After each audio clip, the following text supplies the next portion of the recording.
Generally speaking, people change pretty rapidly with the types of technology they use, fashion trends, and what kind of vehicle they drive all over the course of their own lifetime.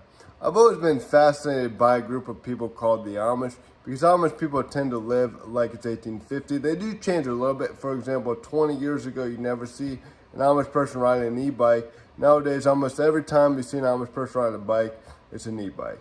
So they do change a little bit, but part of the reason they do not change is because they have a very strict leadership dynamic, and it's easier to control people if you have a strict set of rules that says if you do not abide by these rules, we'll shun you or you'll have to leave the community. But 70 to 80% of people born within an Amish family stay. So they do have a high retention rate. For Amish people in transportation, typically they do not drive a car.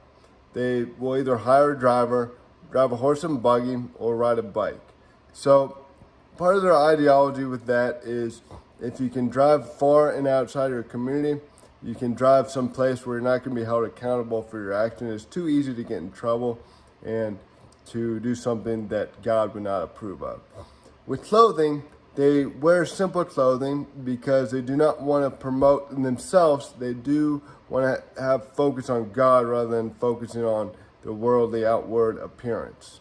Also, Amish people do not use electricity, and it doesn't say anything in the Bible that using electricity is a sin, but their opinion on this is they can have ungodly influences in their life, and it would be a distraction if they do use electricity. So they ought to just have a simple lifestyle where they can focus on God and their community.